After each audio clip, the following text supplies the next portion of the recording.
Selamat malam Bapak Ibu Saudara. Ya kita bersyukur di tengah cuacanya yang kurang baik. Terus tadi saya yakin macet banget ya. Karena tadi saya juga kena macetnya. Tapi bersyukur kita masih punya kemampuan, masih ada kerinduan untuk datang belajar sama-sama. Nah saya rasa itu pasti anugerah Tuhan buat setiap kita. Saya mau ajak kita untuk sama-sama berdoa terlebih dahulu sebelum kita memulai pembelajaran kita malam hari ini. Mari kita berdoa. Bapa di surga, kami bersyukur, berterima kasih kalau Tuhan itu menumbuhkan kepada kami kesetiaan dan kerinduan untuk belajar firman. Kiranya di waktu-waktu ini Tuhan sendiri yang bekerja memakai hamba-Mu yang lemah dan terbatas untuk menyampaikan kebenaran dan juga berikan kepada kami hati yang terbuka, pikiran yang terbuka supaya kami boleh mengerti apa yang diajarkan. Terima kasih ya Tuhan, berkuasalah di dalam waktu-waktu ini. Di dalam nama Tuhan Yesus kami sudah berdoa dan bersyukur. Amin. Saudara, ini pertemuan kita yang kedua, dan kalau saya lihat ada beberapa dari kita yang waktu sesi 1 tuh ada yang tidak bisa hadir gitu ya. Jadi izinkan saya untuk mengulang sedikit tentang sesi sebelumnya, supaya kita sama-sama punya bingkai yang sama dulu sebelum kita masuk ke sesi yang kedua ya. Nah, kita akan melanjutkan pembahasan kita tentang penderitaan. Ini sesi yang terakhir, saudara ya. Untung cuma 2 sesi. Kalau 4 sesi saya yang semakin menderita ya.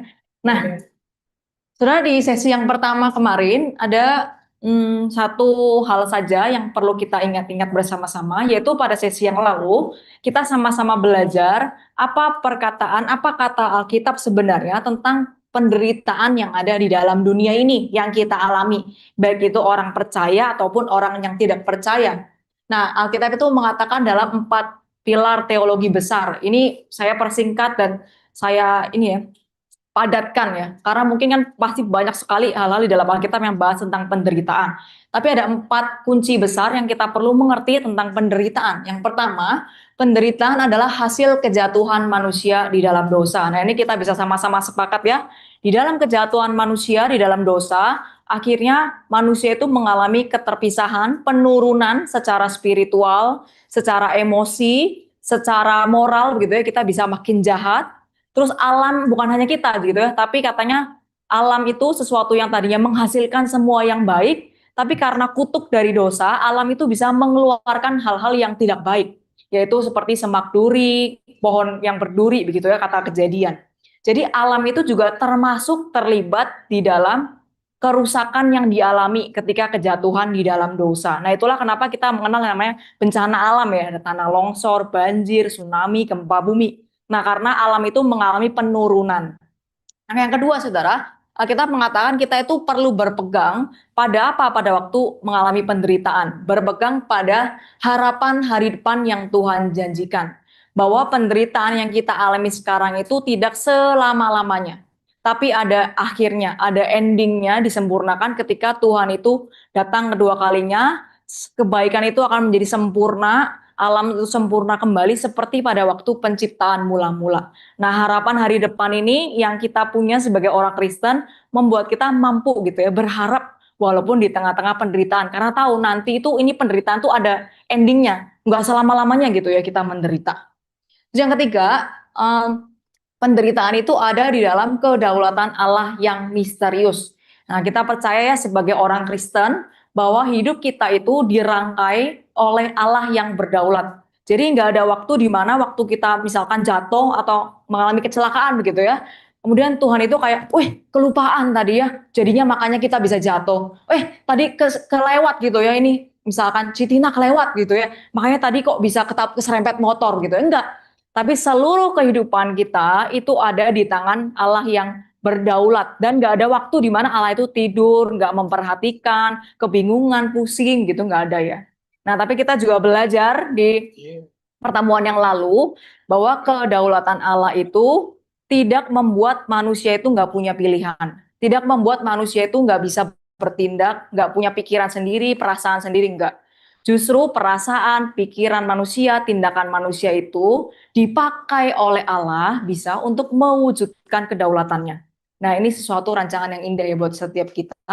Yang terakhir kita juga punya Allah yang turut menderita bersama-sama dengan kita, yaitu Allah yang pada waktu kita berbuat dosa, mengalami kesakitan, dia juga hatinya itu sakit juga, sama-sama sakit bersama dengan kita. Dan penderitaannya, kesakitannya itu diwujudkan secara sempurna, yaitu lewat diri Yesus Kristus.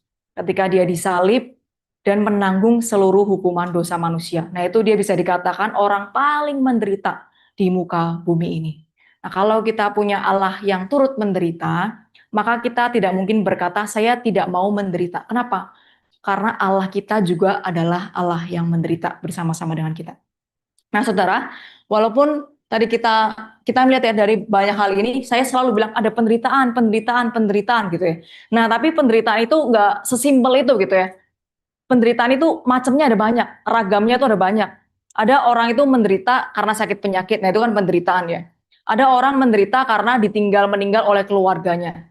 Nah, walaupun misalkan bahkan penderitaan yang sama, misalkan sama-sama kedukaan gitu ya. Tapi yang satu ditinggal karena keluarganya kena bencana alam misalnya. Yang satu ditinggal karena keluarganya kena sakit yang berkepanjangan gitu ya, sakit terminal.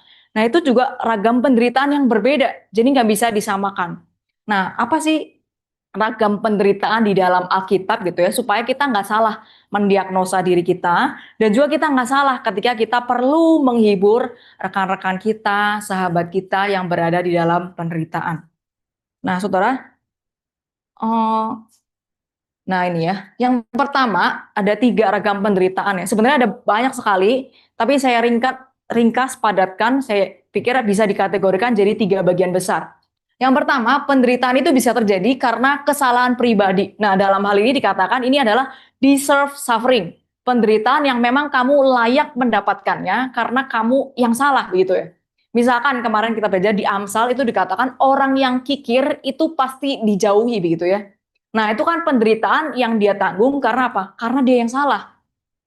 Jadi orang itu nggak bisa bilang, kok saya dijauhi ya sama teman saya ya, kok nggak ada yang mau ya bersama dengan saya. Nah, ternyata masalahnya karena salah dia sendiri, karena dia misalkan pelit, karena dia kikir. Nah, disitulah dikatakan kamu layak mendapatkan penderitaan itu, karena memang itu dari kesalahan kamu sendiri. Nah, saudara, di dalam Alkitab ini kita bisa jumpai misalkan di dalam kasus Yunus gitu ya. Kita familiar dengan kasus Yunus. Yunus itu dia mengalami badai yang hebat, digoncang-goncangkan oleh angin di kapal, kemudian dia dilemparkan ke laut, ditelan sama ikan paus sama ikan besar, saudara. Ikan besar, oh pinter ya. Nah, ditelan ikan besar selama 3 hari 3 malam. Nah, saya yakin itu di dalam 3 hari 3 malam itu dia bukan makan sushi di dalam perut ikan itu ya, tapi dia mengalami penderitaan, kegelapan, terus belum kalau di dalam mulut ikan itu kan, di dalam perut itu kan kita ada asamnya ya. Nah itu mungkin mencerna si Yusuf itu pelan-pelan. Nah jadi ada penggambaran Yusuf keluar dari perut ikan itu, Yunus kok Yusuf, sorry. Yunus keluar dari perut ikan itu compang-camping begitu ya. Bukan dalam kondisi yang layak, yang baik gitu ya.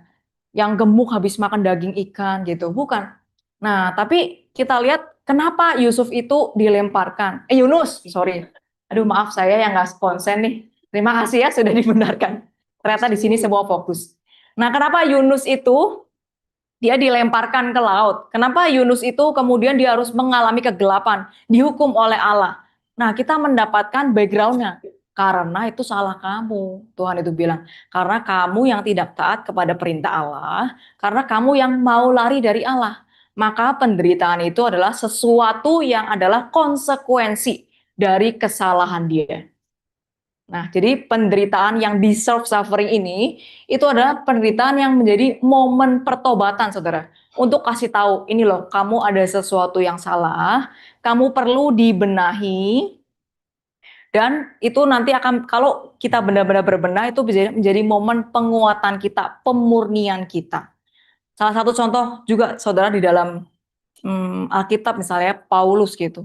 Paulus itu orang yang petinggi, orang Yahudi gitu ya, yang paling tingginya, dia membunuh banyak orang. Kemudian dia tiba-tiba itu bertobat. Wah, saudara, ada orang itu yang tadinya lari-lari kejar kita mau bunuh kita, tiba-tiba ikut sama-sama kita nyanyi, ku nyanyi haleluya. Wah, kita sebagai orang Kristen gimana gitu ya? Waduh, ini mau ngapain nih orang ke gereja begitu ya? Kan pertanyaan kita ya. Kita takut ya. Nah, jadi Paulus itu digambarkan ketika dia mau masuk ke dalam gereja, itu banyak orang menolak dia. Dia bilang, kamu itu pasti punya hal lain ya di dalam pikiran, bukan mau percaya kepada Tuhan kan, pasti mau bunuh kita kan, mau pura-pura kan. Nah, jadi dikatakan Paulus itu tertolak oleh jemaat setempat pada waktu itu. Nah, kalau dari pemikiran ini, kemudian Paulus tuh nggak bisa bilang, kok kalian jahat sih sama aku, emang aku salah apa gitu ya. Ya enggak, ya Paulus sadar, ya memang saya itu ada dosanya, ada kesalahannya yang membuat orang-orang itu menolak saya. Memang saya deserve penderitaan ini, saya deserve penolakan ini. Ya. Jadi jelas ya, bahwa penderitaan itu bisa menjadi momen pertobatan, momen untuk membuat kita bertanya sebenarnya, Tuhan, apakah sebenarnya ini ada sesuatu yang salah di dalam diri saya yang memang Tuhan itu mau benahi. Nah, itu hanya penderitaan yang bisa memberikan itu kepada kita. Memberikan kerendahan hati yang seperti itu. Nah, cuma kita nggak boleh salah sangka juga begini. Penderitaan itu adalah cara saya membayar dosa saya. Nah, itu terjadi ya pada waktu gereja di abad-abad pertengahan ya. Mereka merasa bahwa kalau mereka itu menderita, itu mereka sedang membayar dosanya. Jadi semakin mereka dosanya makin banyak, menderitanya semakin panjang. Nah, terus itu berpengaruh pada apa? Makanya muncullah namanya surat, salah satunya surat indulgensia ya, untuk menghapus dosa. Pemikiran mereka apa? Kalau saya banyak dosanya, saya harus banyak menderita. Berarti saya semakin sedikit dosanya, semakin saya sedikit menderitanya. Jadi ini salah satu yang melatar belakangi juga penerbitan surat indulgensia ya. Karena orang tidak mau menderita. Mereka merasa mereka bisa bayar hutang dosa itu tidak dengan beli surat. Kalau nggak beli surat, nggak punya uang gimana? Ya mereka bayar hutang dosanya dengan penderitaan. Nah, ini sesuatu yang sangat bermasalah ya. Kenapa? Di Roma 8 dikatakan tidak ada lagi hukuman dosa bagi kita. Kenapa? Karena pembayaran yang diminta oleh Allah itu terhadap dosa kita itu sudah dibayar lunas sama Tuhan di atas kayu salib ya. Kita tahu ya bahwa dosa kita itu begitu besar, kita nggak sanggup bayar. Yang bisa bayar adalah darah Kristus ya. Dan itu dibayar lunas oleh Tuhan di atas kayu salib. Jadi nggak bisa kemudian waktu kita menderita kita bilang, oh ini karena saya harus bayar dosa-dosa masa lalu saya.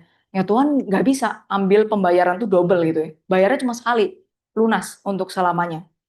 Jadi kita nggak bisa bilang, misalnya yang sering kejadian, misalnya salah satu yang kadang kejadian, menantu perempuan sama mertua perempuan berantem misalnya. Terus menantunya itu yang perempuan kurang ajar sama mertuanya yang perempuan ya. Wah, kurang ajar lah pokoknya sama mertuanya. Nah, berpuluh-puluh tahun kemudian ketika si menantu ini punya menantu lagi, jadi anaknya udah menikah, gitu ya. Terus terjadi apa yang terjadi di masa lalu sama dia? Dibilang, jadi dia itu dikurang ajarin sama menantunya. Nah, kita sebagai orang dengan pemikiran yang terbatas, kita akan bilang, nah kan kamu dulu jahat sih. Jadi kamu sekarang harus bayar dosa kamu, tanggung. Siapa suruh dulu kamu jahat? Nah, Tuhan itu melihat jadi kamu suruh bayar sekarang. Nah, saudara, ini pemikiran yang keliru ya. Jadi, di dalam Kristus itu tidak ada lagi pembayaran bagi dosa-dosa kita. Semua sudah ditanggung di atas kayu salib lunas tuntas, bukan cuma DP. Nah, lalu bagaimana kita melihat penderitaan yang deserve ini kalau bukan pembayaran? Itu adalah konsekuensi logis ya yang kita dapatkan karena kita melakukan sesuatu yang salah ya. Misalkan kayak tadi Paulus ya, apakah dia diampuni oleh Tuhan dari pembunuhannya? Diampuni, saudara. Tapi konsekuensi logis dari pembunuhannya adalah dia harus dibenci oleh sosial, oleh sesamanya. Nah, itulah yang dinamakan konsekuensi dari dosa. Memang kamu deserve. Makanya misalkan kalau kita mencuri, misal ada orang mencuri, kita mengampuni nggak? Oh ya mengampuni, begitu ya. Tapi secara struktur sosial, tatanan masyarakat, orang yang mencuri itu ada undang-undangnya, harus dihukum gitu ya. Tapi apakah kita nggak mengampuni? Ya mengampuni. Tapi kamu tetap harus menjalankan hukuman sebagai konsekuensi logis dari dosa kamu. Wah, kalau enggak, kalau tidak ada konsekuensi logis, saudara, maka kita akan sembarangan ya berbuat dosa. Ya udah berbuat dosa aja, yang penting orang mengampuni kok, nggak ada hukumannya kok. Nah, itulah kenapa kita masih perlu namanya undang-undang begitu ya, supaya bisa salah satu alat untuk menyadarkan kita. Ada yang salah di hidup kita, ada yang perlu dibenahi. Nah, saudara, yang kedua selain deserve suffering, ada penderitaan yang misterius ya. Penderitaan yang kenapa misterius? Karena ini penderitaan yang sepertinya kita tuh gak layak loh untuk dapatkan. Tapi kalau kita dapat, nah saudara di sesi yang lalu kita sudah belajar bahwa tidak ada di antara kita itu yang tidak bersalah. Dalam artian tidak berdosa ya. Jadi tidak ada di antara kita manusia ini yang tidak berdosa. Kita kan dilahirkan dengan natur dosa ya. Jadi kalau kita bilang suffering of the innocence, penderitaan orang yang tidak bersalah. Kalau tidak bersalahnya dalam kondisi penderitaan orang tidak berdosa, maka nggak mungkin ada gitu ya. Itu hanya bisa dilakukan oleh Tuhan Yesus. Karena kita semua berdosa. Tapi ada saudara, posisi-posisi di mana kita itu bukan yang aktif melakukan kejahatan. Misalnya, saudara, dalam kondisi bencana alam, dalam kondisi misalkan pelecehan, pembunuhan, pencurian, sakit penyakit turunan, kecacatan begitu ya. Nah, itu kan kita tidak secara aktif begitu ya untuk melakukan kejahatan itu, tapi dalam tanda kutip kita adalah korban, victim gitu ya. Maka kita dari situlah ada kata-kata innocent of this suffering of the innocent. Bukan tidak bersalah dalam artian tidak berdosa, tapi bukan kita yang aktif berbuat kejahatan.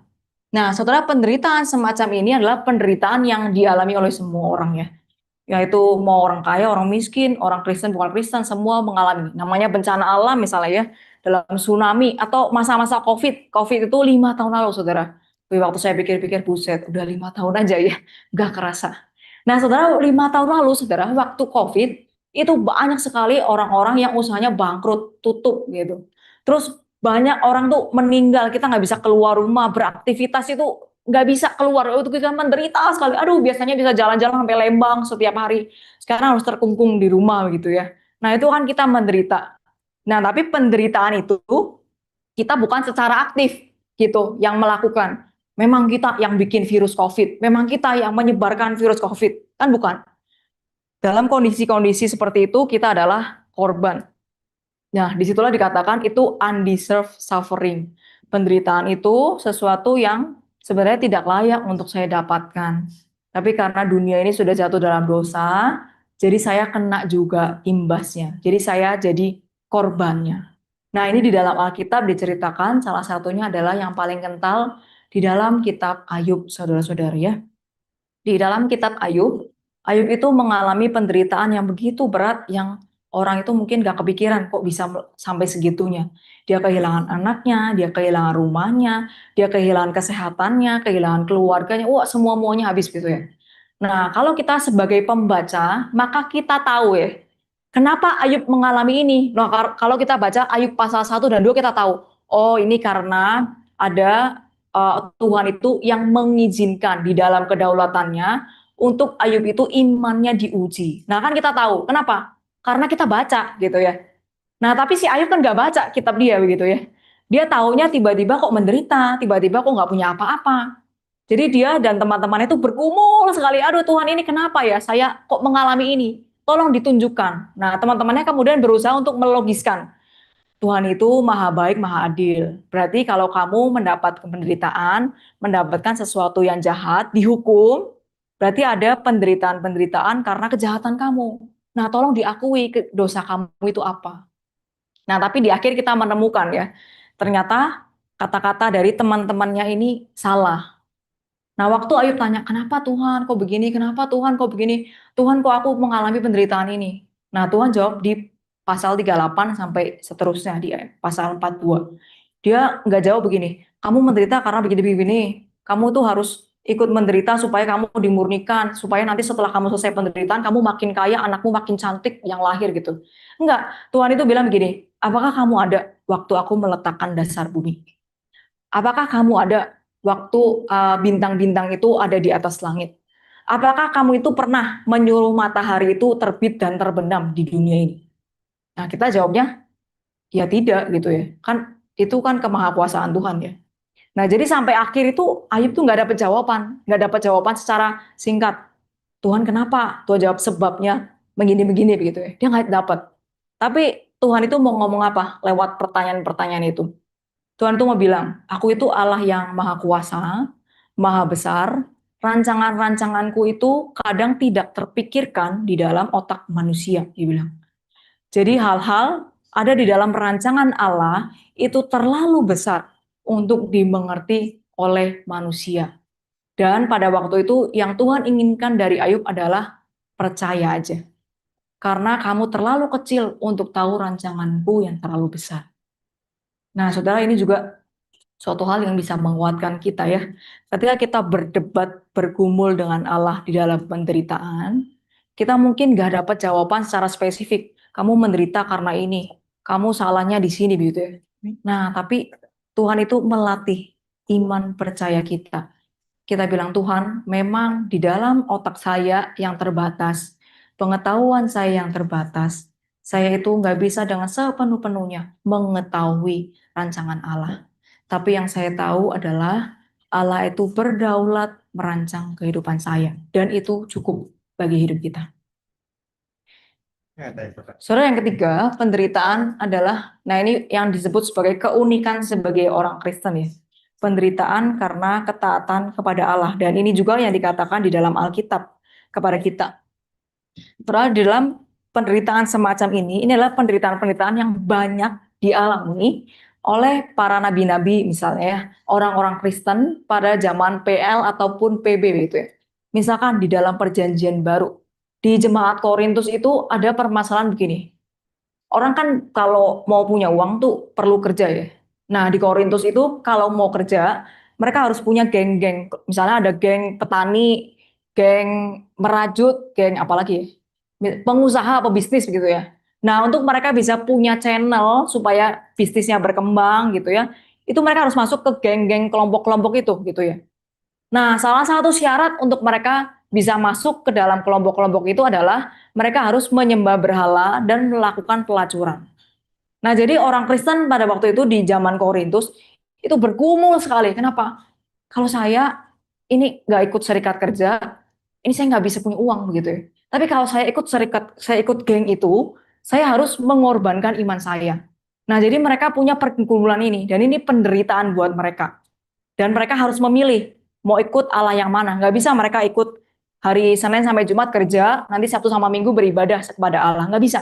Harus pilih salah satu. Nah, ini penderitaan karena mengikut Kristus. Karena ketaatan kepada firman Tuhan.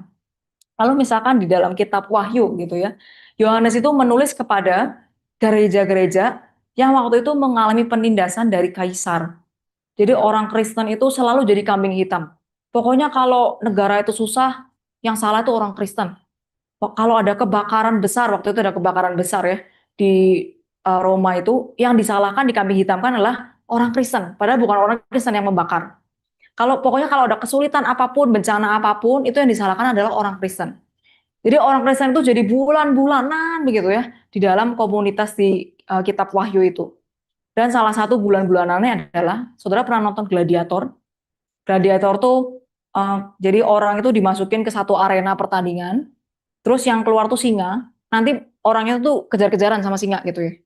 Nah, saudara, itu hiburan buat para pejabat pada waktu itu. Jadi hiburan pejabat pada zaman itu tuh bukan nonton Jumbo di bioskop, nonton King of Kings gitu ya, bukan. Tapi nonton orang dimakan singa. Nah, yang dimakan itu siapa? Ya orang Kristen. Jadi orang Kristen di penjara karena ketaatan kepada Kristus. Kemudian mereka menanti giliran untuk apa? masuk arena.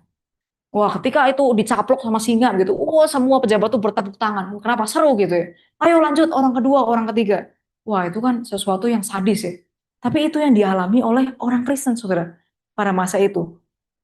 Nah, saya yakin penderitaan kita pada masa ini, ataupun kita yang ada sekarang di Bandung gitu ya, itu nggak seberapa dibanding penderitaan yang harus mereka alami pada waktu itu.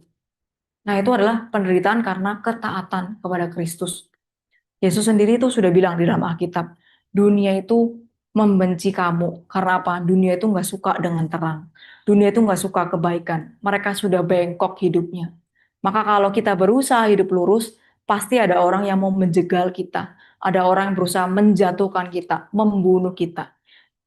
Jadi penderitaan dan juga kehidupan sebagai orang Kristen, kalau kita taat kepada Allah, itu adalah bagian yang tidak terpisahkan. Tapi bukan berarti kita cari-cari penderitaan gitu ya. Hidup saya kurang seru deh. Jadi kita cari-cari penderitaan gitu ya. Bukan. Tapi itu adalah sesuatu yang dengan sendirinya saudara akan terjadi. Contoh paling gampangnya di dalam gereja. Kalau ada orang melakukan kesalahan saudara. Misal kita tahu, oh itu sesuatu yang nggak baik tuh. Kok dia ngomongin orang di belakang? Kita ngomong nggak sama orangnya? Pasti kita bilang, nanti aja deh, tunggu orang lain deh yang ngomong deh, gitu ya. Kenapa? Soalnya kita takut dibenci, takut nggak disukai sama orang itu, takut males berselisih gitu ya.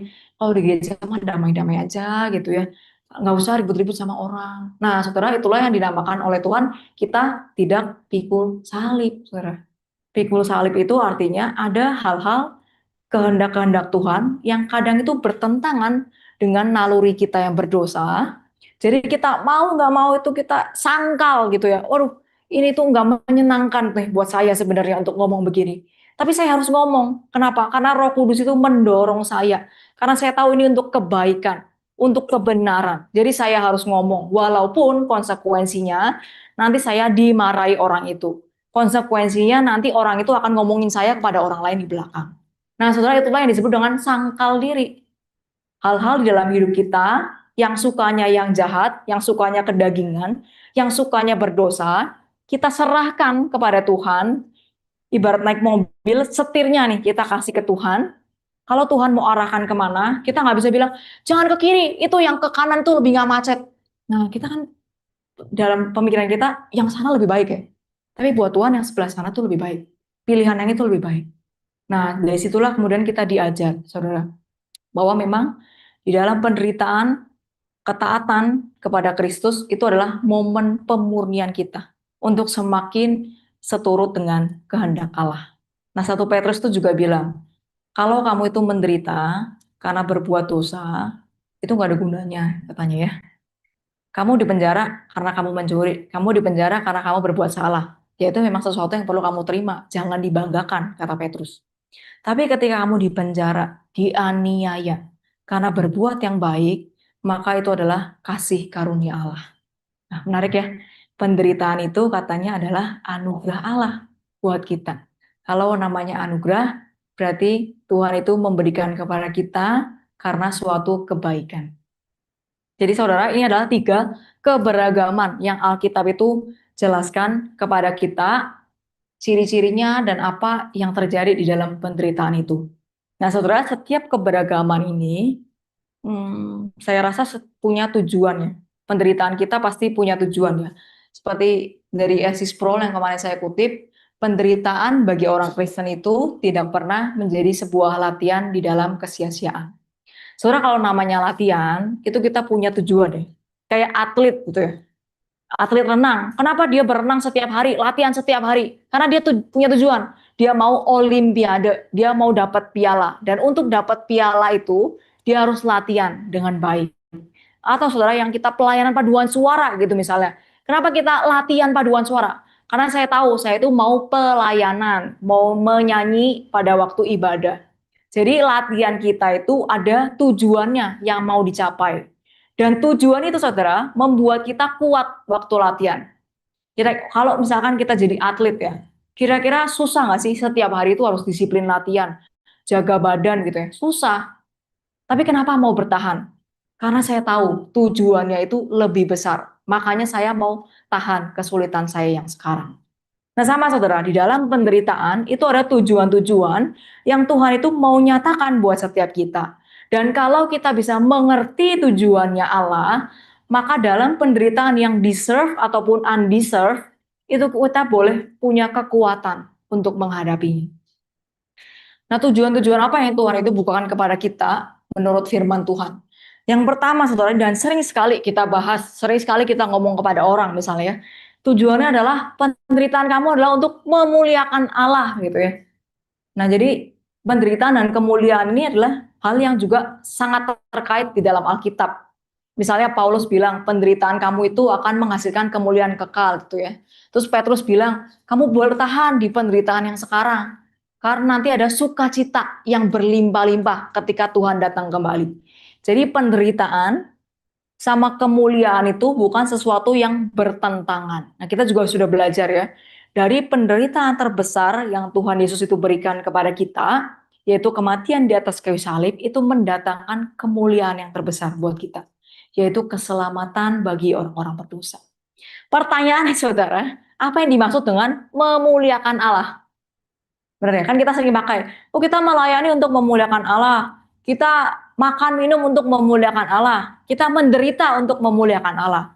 Nah, saya ingin tahu dulu, maksud saudara memuliakan Allah itu apa maksudnya? Boleh silakan. Apa maksud memuliakan Allah? Gitu ya. Ketika kita ngomong, saya tuh melayani tuh untuk memuliakan Allah. Maksudnya itu gimana? Saya makan untuk memuliakan Allah, bekerja untuk memuliakan Allah. Nah, memuliakan Allah yang kita maksud itu apa? Seperti apa? Boleh silakan, mungkin satu dua orang boleh memberikan pendapatnya.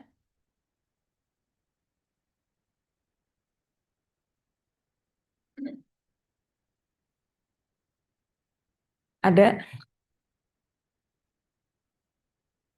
Gak apa-apa, Pak. Jangan jangan takut.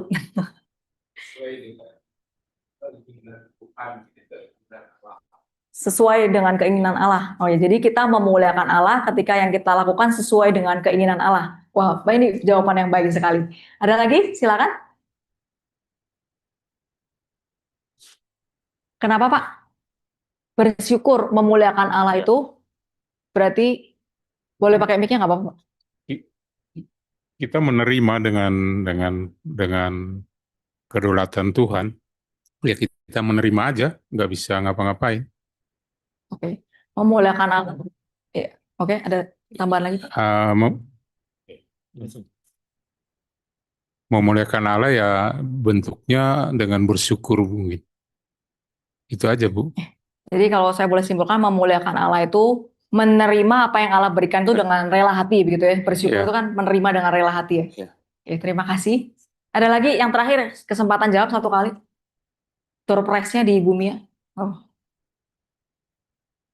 Oh iya, boleh Bu Aret. Itu. Yep. Salah, Pak. Nama Tuhan semakin dimuliakan. Nama Tuhan semakin ditinggikan.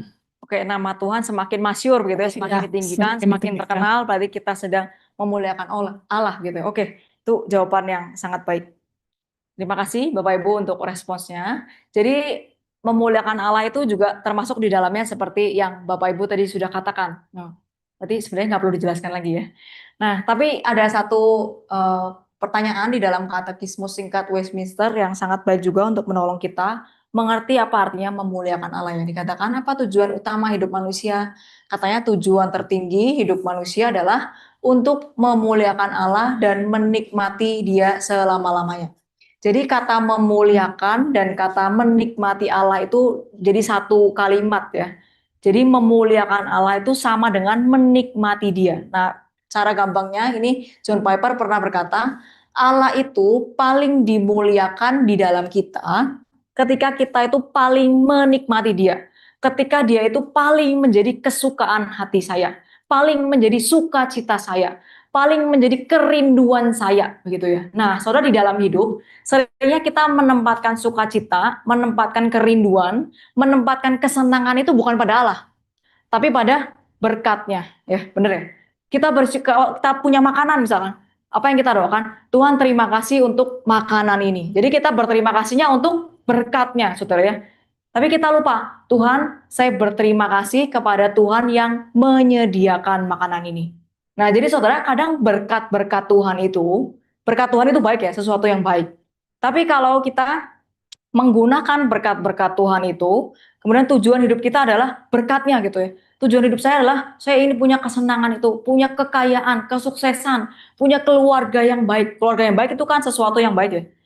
Makanan juga sesuatu yang baik, kekayaan juga sesuatu yang baik, saudara. Tapi ketika kekayaan itu, kesuksesan, makanan, ketika pasangan, keluarga, itu menjadi kesukaan hati kita, tambatan hati kita yang terbesar begitu ya, kerinduan kita yang terbesar. Aduh kalau nggak ada ini nggak bisa hidup gitu ya. Aduh kalau saya nggak sukses itu, saya nggak berani keluar rumah, malu sama orang lain, malu sama marga gitu misalnya ya. Nah, maka kita sedang menempatkan Tuhan itu tahtanya diturunkan, saudara. Berkatnya dinaikkan. Ya. Jadi kita menurunkan Tuhan dari tahtanya. Nah, kalau kita bilang memuliakan, itu artinya menempatkan dia di tahta yang seharusnya, begitu ya. Kita menikmati Tuhan itu bukan karena berkat-berkat yang di bawah, tapi apapun di bawah, walaupun tuh kocar-kacir gitu ya, walaupun berantakan, tapi kita bisa menikmati dia. Kenapa? Karena dianya tidak berubah.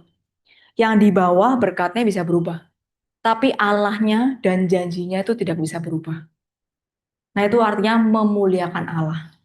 Jadi tahta hati kita itu yang duduk itu Allah, bukan lagi aku.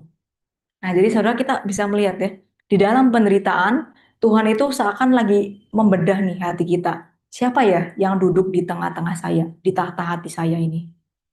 Nah, jadi ketika tahta hati kita itu bukan yang duduk itu bukan Allah, yang duduk adalah berkat Allah gitu ya. Makanya kenapa ketika berkat itu diambil, gampang sekali kita untuk marah. Gampang sekali kita untuk nggak suka ke gereja, nggak mau lagi datang ke gereja gitu ya. Kenapa? Oh, baru sadar. Ternyata itu di hati saya, kursinya bukan punya Allah, kursinya punya yang lain. Nah, saudara, jadi penderitaan itu menolong kita untuk bisa memuliakan Allah. Dengan apa? Kadang melepaskan yang menjadi kesukaan hati kita. Tujuan kedua yang Tuhan juga tunjukkan di dalam Alkitab dan banyak sekali dibahas ya, yaitu tujuan penderitaan adalah untuk membentuk dan memurnikan kita. Nah, saudara-saudara, bagian ini sering sekali dibahas di dalam Alkitab. Misalkan ada gambaran-gambaran yang pertama, katanya kita itu orang Kristen, Bapak kepada kita itu seperti ayah mendisiplin anaknya. Dibilang anak mana yang tidak dipukul oleh bapaknya, dihukum oleh bapaknya ketika dia melakukan kesalahan. Katanya kalau kita nggak dihukum, berarti kita adalah anak-anak gampang gitu ya. Kemudian yang kedua dikatakan kita itu seperti emas yang dimurnikan di tungku pembakaran. Ya, ketika dibakar emasnya yang mengelupas, yang jatuh itu kotorannya. Jadi kita makin murni. Yang ketiga katanya adalah kita itu seperti pokok anggur yang dibersihkan rantingnya. Dibersihkannya gimana? Dibersihkannya itu dipotong, saudara ya. Bukan dielus-elus gitu ya, dilap-lap gitu enggak, dipotong rantingnya. Nah, saudara, tiga penggambaran ini tiga penderitaan yang menyakitkan ya. Bukan sesuatu yang mengenakan. Tuhan nggak bilang, kamu akan bertumbuh sebagai orang Kristen. Ketika kamu lagi healing ke Lembang, minum kopi, merasakan kebesaran Tuhan, disitulah kemudian kamu bisa bertumbuh gitu. Enggak, dia pakai penggambarannya memang penggambaran yang sakit. Dibilang, kamu dipukul tuh kayak papa itu mukul anak. Kemudian dibilang, kamu itu kayak emas itu dibakar, kayak ranting itu dipotong. Nah, semuanya itu penggambaran penderitaan ya, penggambaran kesakitan. Tapi di kesakitan-kesakitan itu, Alkitab itu bilang, itu tujuannya, itu bukan karena Tuhan itu jahat. Tapi tujuannya supaya memurnikan hati kamu. Hati kita yang kotor, hati kita yang bengkok, yang sukanya kejahatan, kedagingan, itu harus dipotong, dibersihkan. Supaya apa? Supaya buahnya yang keluar itu buahnya baik. Yaitu kasih, sukacita, damai sejahtera, kesabaran, kemurahan gitu ya. Nah, saudara, buah itu baru bisa keluar kalau kita rela potong tangkai-tangkai yang tidak sesuai dengan apa yang Tuhan inginkan. Soalnya di sini ada yang suka menanam, ada suka berkebun gitu ya misalnya. Kalau saya sih nggak bisa, tiap kali nanam apa aja mati. Nah, jadi saya sangat salut sama orang-orang yang bisa menanam ya. Nah, saudara, kalau saudara misalnya ya menanam pohon pepaya gitu, saudara waktu nanam pohon pepaya, saudara berharapnya apa? Dapat berbuah ya. Saudara kan berbuah nanas, waduh jangan ya. Oh manis, berbuah manis. Nah kan saudara nggak menanam pepaya, kemudian bilang, saya mau menanam buah pepaya. Supaya apa? Ya nggak apa-apa, iseng aja. Nggak berbuah juga nggak apa-apa. Pengen aja gitu. Enggak kan? Kita nanam karena mau berbuah gitu ya. Bahkan kalau itu nggak berbuah tuh kita cari tahu, "Nih, kok nggak berbuah, ini kenapa nih ya? Apa ada hamanya? Apa yang perlu dipotong gitu ya?" Nah jadi kita aja sebagai manusia saudara ya, kalau menanam sesuatu itu pengen menghasilkan sesuatu gitu ya. Apalagi Bapak di surga. Waktu kita itu ditanam, diselamatkan, dia juga mau kita itu berbuah ya. Jangan nggak berbuah, udah diselamatkan, jadi orang Kristen berpuluh-puluh tahun, loh kok buahnya kagak ada begitu ya. Nah, kalau buahnya nggak ada, kemudian Tuhan itu diem aja, nah itu cilaka saudara ya. Kita aja kalau nanam nggak berbuah kita cari tahu, apalagi Tuhan kita. Nah, jadi saudara jangan menganggap bahwa penderitaan itu selama-lamanya tuh nggak enak pasti nggak ada kebaikan di dalamnya. Enggak. Justru penderitaan di dalam Tuhan itu dipakai untuk membuahkan kita, memurnikan kita. Nah, saudara waktu saya SMA itu saya punya seorang teman itu yang skoliosis. Saudara, skoliosis tahu ya? Jadi tulang punggungnya tuh miring. Nah, saudara semakin jadi kalau skoliosis itu ada derajatnya ya. Kalau derajatnya miringnya sedikit itu masih oke gitu, masih bisa beraktivitas seperti biasa. Tapi semakin dia miring, saudara, itu jangankan mau lari gitu ya, duduk juga nggak bisa, tidur juga nggak bisa, jalan juga sakit semua. Kenapa? Ya karena memang nggak pada tempatnya ini, bengkok nih tulangnya. Nah saya ingat teman saya itu sampai libur dari sekolah, ambil libur itu karena dia harus operasi. Operasinya di China, waduh. Waktu dioperasi di China, operasi nih, udah benar, udah lurus gitu ya. Tapi apakah selesai dengan operasi? Nah, waktu dia pulang, saudara, dia itu pakai korset. Nah, korsetnya itu bukan korset kain ya, kayak yang buat perempuan kalau habis melahirkan tuh biar kurus kecil gitu ya. Bukan. Korsetnya itu besi, saudara ya. Jadi kalau diketok gitu, wah itu kan kayak ngetok laptop gini ya, saudara. Tapi tebel. Wah itu berat. Wah, saya tuh pernah coba angkat, wih berat sekali. Nah, dia itu harus pakai itu 24 jam, kecuali waktu mandi. Nah, saya bilang, aduh, gila ya, kuat juga kamu ya. Kemana-mana bawa itu, olahraga bawa, kan kalau sekolah kan ada pelajaran olahraga ya. Belajar, duduk, tidur, semua dibawa gitu ya. Terus dia bilang, ya mau gimana lagi ya. Ya namanya juga mau sembuh gitu ya. Nah, saudara, korset itu untuk apa sih? Kan sudah operasi. Supaya itu badan kita tuh nggak bengkok lagi. Badannya itu harus diluruskan, dibiasakan. Tadinya kan bengkok ya. Karena kebanyakan bengkok, akhirnya lama-lama walaupun udah operasi, nanti lama-lama bisa bengkok lagi. Makanya perlu korset, biar apa? Ini loh, supaya kamu lurus. Nah itu nggak nyaman, sakit gitu ya. Tapi dia tahu, oh ini untuk kebaikan saya. Ini untuk meluruskan saya. Nah saudara, penderitaan itu saya rasa penggambarannya juga sama ya. Penderitaan itu seperti korset besi ya, meluruskan hidup kita yang bengkok. Nah minggu lalu tuh saya ingat Loh Leni itu bertanya sesuatu yang baik ya. Dia bilang, oh jadi orang Kristen itu harus menderita ya karena berbuat benar. Jawabannya yang pertama kemarin saya bilang benar ya. Iya, menderita karena berbuat benar, karena dunia itu sukanya yang bengkok. Tapi saudara, ada lagi yang kedua. Kenapa kita itu sebagai orang Kristen itu menderita? Karena kita tuh sukanya yang bengkok, sukanya yang jahat, sukanya yang nyaman buat kita, belum tentu nyaman buat Tuhan. Sukanya yang baik buat kita, belum tentu baik buat Tuhan. Nah itulah makanya hidup kita itu lagi diluruskan oleh Tuhan. Nah, waktu diluruskan, saudara, ya itu kan sakit. Nah, itu kan menderita. Tapi fungsinya apa? Memurnikan kita, pertumbuhan kita. Jadi, saudara, jangan anggap penderitaan kita sebagai orang Kristen itu karena kita berbuat benar deh. Enggak juga sih. Karena justru kita itu suka berbuat yang jahat. Makanya waktu diluruskan oleh Tuhan, itu rasanya sakit. Jadi, saudara, kita melihat penderitaan itu justru sebagai korsetnya Tuhan. Yang Tuhan itu tempatkan kita bawa-bawa kemana-mana. Supaya apa? Supaya kecenderungan hidup yang bengkok itu bisa diluruskan lagi. Sampai kapan tuh kita bawa korsetnya itu? Disempurnakannya nanti, nggak bengkok lagi. Ketika Tuhan itu datang kedua kalinya, membawa pemulihan, kebaikan buat setiap kita. Nah, sampai masa-masa itu saudara, kita ini sedang memakai korset besi. Kita hidup tuh pakai korset besi. Saudara, yang ketiga, tujuan penderitaan yang ketiga adalah ini bisa menjadi momen kesaksian bagi orang lain. Nah, kemarin juga ada pertanyaan ya, penderitaan itu bisa menjadi momen penginjilan? Nggak bisa, saudara. Di dalam penderitaan kita itu ditumbuhkan belas kasihannya, ditumbuhkan empatinya. Dan juga walaupun di dalam kelemahan, itu kita boleh menjadi kesaksian yang baik bagi orang lain, terutama bagi mereka yang belum percaya.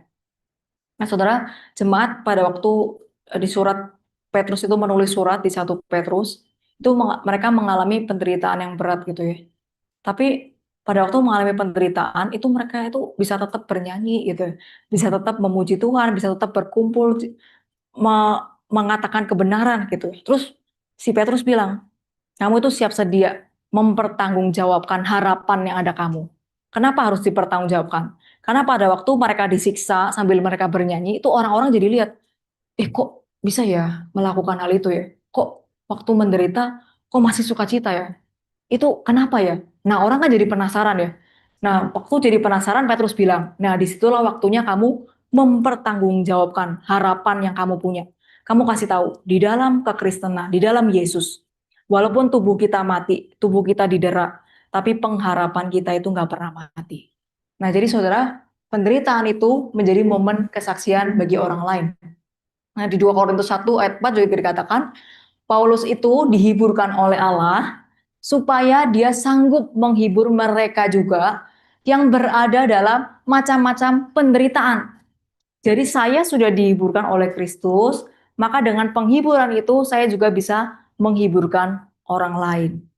Soalnya di dalam penderitaan itu kita kadang cenderungnya apa? Aduh, saya masih menderita, nanti aja tolong orang lainnya. Terus saya masih kesusahan, nanti aja untuk dengar sharing orang, dengar kesulitan orang, hidup saya aja lagi susah gitu ya. Enggak, tapi Paulus bilang, kita itu sudah punya penghiburan di dalam Tuhan. Nah, kalau kamu sudah punya penghiburan di dalam Tuhan, walaupun di dalam penderitaan, itu kamu punya kekuatan untuk menghibur orang lain yang mengalami penderitaan yang sama. Bahkan penderitaan yang mungkin lebih berat daripada kita. Nah, itu yang Alkitab ajarkan kepada kita. Nah, saudara, ini 3 tujuan yang singkat dan saya ringkaskan gitu ya. Mungkin tujuan-tujuan lain kalau dijabarkan itu banyak sekali, tapi bisa terkandung dalam 3 tujuan ini. Nah, saudara, walaupun saya bilang ini 3 tujuan gitu ya. Kenapa terjadi penderitaan? Nomor 3 paling mencengangkan gitu misalnya. Nah, tapi waktu kita mengalami penderitaan gitu ya, kita nggak bisa kemudian all size. All size itu tahu ya. Kalau cewek itu bajunya kadang all size. Satu baju itu bisa buat S, M, L gitu ya. Nah, jadi walaupun kita dalam penderitaan yang sama, misalkan saya sama Bu Fani sama-sama sakit, sakitnya sama, tapi belum tentu kan dokter yang sama bisa menangani sakit yang sama dengan hasil yang sama, gitu ya kira-kira ya. Sama juga saudara, di dalam penderitaan tuh ya, walaupun kita tahu nih udah jelas nih, kita ragam penderitaannya ini, tujuan penderitaannya ini, tapi nggak ada yang all size gitu ya. Oh, kalau penderitaannya ini berarti jalan keluarnya ini, tujuannya ini, maka saya harus ini gitu. Enggak bisa. Kenapa? Karena nah disitulah namanya letak misteri kedaulatan Allah ya. Kita bisa menderita hal yang sama, tapi dengan pemikiran yang berbeda, temperamen berbeda, itu bisa menghasilkan jalan keluar yang berbeda juga. Bisa menghasilkan pembelajaran yang berbeda juga. Jadi saudara jangan juga kita ketika orang menderita sama-sama, yang sering terjadi gini. Saya ambil contoh yang paling gampang, misalkan eh, saudara saya sakit kanker gitu misalnya ya. Terus eh, temennya juga sakit kanker. Nah, kita kan sebagai saudara kemudian akan bilang kepada teman itu, kamu itu kalau kanker tuh sakitnya kesini kesini sini dokternya obatnya ini pasti mujarab. Terus bilang ini Tuhan itu lagi mengajarkan ini loh ke kamu harus imani ya gitu ya. Nah, saudara, tujuan kita mungkin bisa berbeda dalam menghadapi penderitaan yang sama. Nah, disitulah kita nggak boleh terlalu untuk mencekoki orang gitu ya. Kamu harus tahu ini tujuan Tuhan buat kamu, ini pasti gitu ya. Nggak bisa. Nah, disitulah letak bahwa penderitaan itu sifatnya personal. Jadi nggak ada yang bisa menjalaninya selain dari diri kita dan Allah. Dan kita juga perlu punya empati yang besar. Untuk apa? Untuk misalkan orang itu nggak terima pendapat kita. Karena mungkin memang benar, yang saya alami dan kamu alami mungkin memang sama. Tapi dalam kasus yang berbeda. Nah, itu kita perlu berbesar hati. Nah, saudara, saya punya seorang teman Dia itu lahir di keluarga yang mamanya itu Kristen, papanya itu bukan Kristen gitu ya. Tapi ke gereja sih, papanya nggak gereja, mamanya sama anak-anak tuh ke gereja. Nah, teman saya itu berdoa, selalu berdoa gitu ya. Dari sekolah minggu dia bilang, saya mau papa saya itu percaya kepada Tuhan Yesus. Oh, Tuhan tolong supaya papa saya percaya kepada Tuhan Yesus. Nah, suatu kali, saudara, sorry, papanya itu dia buka warung, tapi warungnya nggak laku. Jadi dia mulai bisnis, jadi judi. Ya, bisnisnya judi ya. Dia judi bola, dia kayak kumpulin orang-orang, kemudian orang-orang itu betting tuh ke dia gitu ya. Nah, saudara itu kan sesuatu yang tidak baik ya, benar ya, setuju ya? Nah, teman saya tuh masih berdoa, aduh Tuhan, semoga papa saya ini kenal Tuhan, biar kerjanya tuh nggak kayak gini gitu ya. Saudara, suatu kali ada orang temennya papanya tuh ngelaporin kalau si ini bandar judi gitu ya. Papanya ditangkap tuh masuk penjara, saudara ya. Wah, nah kalau dalam kasus seperti ini maka kita bisa bilang, ya nggak kaget lah kamu masuk penjara, bener ya? Kan kesalahan kamu, bener ya? Konsekuensi dari dosa kamu gitu. Nah, tapi sebagai seorang anak pada waktu itu kan nggak terima gitu ya. Kenapa Tuhan? Papa saya kok dimasukin ke penjara gitu ya? Apa nggak ada cara lain buat biar dia itu bisa sadar gitu ya? Kenapa harus masuk penjara gitu? Kan malu sebagai anak kan malu ya. Anaknya papanya masuk penjara, anak napi begitu ya. Nah, saudara waktu di dalam penjara itu mereka sampai harus jual warung, terus jual rumahnya supaya apa? Supaya membiayai papanya yang di penjara. Nah, saudara jangan jangan mengira ya di dalam penjara itu nggak perlu keluar uang. Saya dengar cerita teman saya itu di penjara tuh nggak ada kasur, dia kudu beli kasur. Kasur harga 300.000 di dalam, di luar itu bisa dijual 2 juta di dalam, 1 juta 2 juta. Terus dibilang kalau mau pakai HP, misalkan ya sekali lah video call, bayar 500.000. Terus kalau mau makanannya lebih enak, misalkan masa iya makannya nasi sama telur doang, bisulah nanti gitu ya. Misalkan pingin Indomie ya lah, gitu misalnya. Bayar lagi, Indomie 3.000 itu bisa diketok 50.000. Nah, jadi di dalam penjara itu juga karena sistem kita juga yang korup ya. Jadi semua tuh butuh uang gitu, walaupun sudah masuk penjara. Nah, jadi mamanya tuh sampai harus jual rumah. Terus ini anaknya sekolah uang dari mana juga nggak tahu gitu ya. Nah, saudara tapi tahu nggak di dalam penjara itu tiba-tiba itu ada pendeta yang datang ke sana. Terus papanya tuh tiba-tiba mau ikut kebaktian. Nah, saudara, terus pendetanya tuh tiba-tiba KKR pada waktu itu. Tiba-tiba papanya mau percaya kepada Tuhan Yesus, saudara. Terus papanya bilang sama mamanya, "Mah, nanti setelah saya selesai keluar dari penjara, tuh saya mau ikut katekisasi. Saya mau dibaptis." Wah, saudara, si anak ini, teman saya gimana perasaannya? Waduh, bersuka cita sekali gitu ya. Yang tadinya dia marah gitu ya. Dia tiba-tiba bersuka cita. Kenapa? Doa saya tuh dijawab Tuhan. Tapi jawabnya lewat apa? Lewat papanya pakai korset besi gitu ya. Diluruskan di dalam penjara. Jadi dari deserve suffering, tiba-tiba Tuhan itu menunjukkan kemuliaan kebaikannya yang terbesar. Nah, saudara, kalau saya tanya kejadian itu kepada dia ya, dia tuh selalu bilang, "Oh, itu aib hidup saya," dia bilang. Tapi saya bersyukur saya punya aib itu. Karena dari aib kehinaan itu justru papa saya itu diselamatkan. Percaya kepada Tuhan Yesus. Hidupnya lurus. Dan dia bilang mungkin tidak ada cara lain yang bisa ditempuh untuk meluruskan papa saya kalau memang bukan lewat penderitaan. Nah, jadi saudara kita lihat ya, dari hal-hal yang kayaknya waduh jelek sekali, jahat sekali gitu ya. Tapi tujuan Tuhan itu ternyata tergenapi di dalam hidup kita.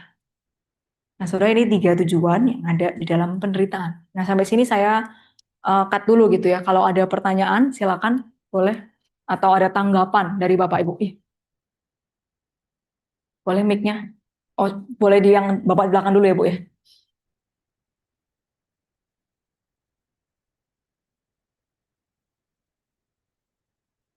Ah, tentang penderitaan saya,